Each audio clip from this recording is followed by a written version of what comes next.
So let's take a look at what's the outlook for Nigeria's markets in the final quarter of the year. We're just about 3 days into that right now.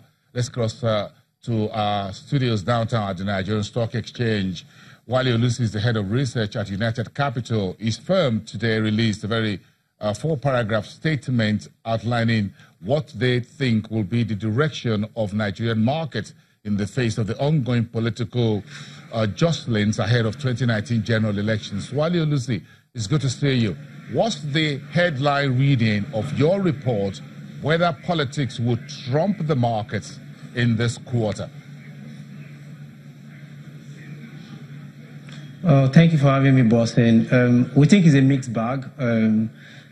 Clearly, politics is a major concern, as we've seen so far in Q3, and we think everything is going to probably get to an inflection point going into Q4, as well as the 6 weeks to the election in 2019. So for equities, we expect this bearish sentiment to continue, likely going to see a sort of choppy performance from the market. I mean, from what we've seen, a lot of investors jump in when they see market at ridiculous prices. And then for yields, we think that's going to continue as well. It looks like everything is going up for rates, although marginally compared to what we saw it last year.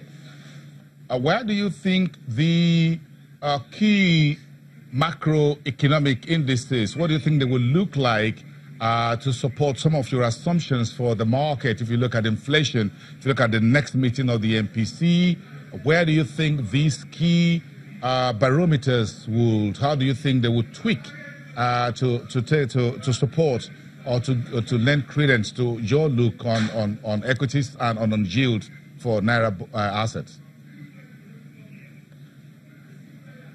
Okay, so I mean, for the macro numbers, we think that has been interesting so far. If you look at what happened in the first 6 months of the year, broad improvement across variables, external reserves, exchange rate was stable, inflation maintained a downward trend. But in Q3, things changed, and we started seeing some negative numbers. We think this will continue in Q4.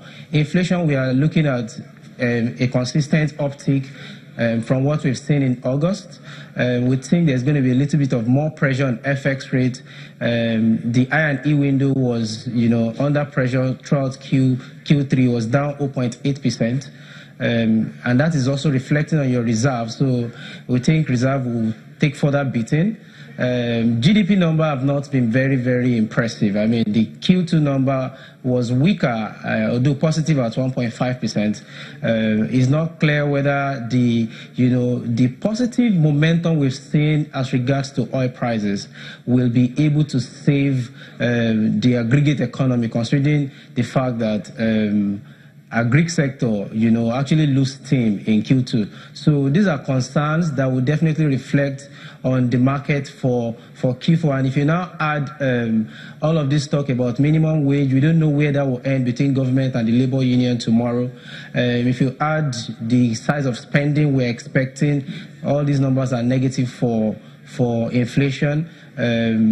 And the fact that foreign investors, they keep leaving the economy, and that's also negative for exchange rates. So these are what we think will force the MPC to probably hold MPR at 14% and continue to mop up aggressively going into Q4. Wale Olusi, thank you very much. We appreciate your time, head of research at United Capital. When we come back after the break, it's looking like a great day on Wall Street. Let's talk about that, shall we?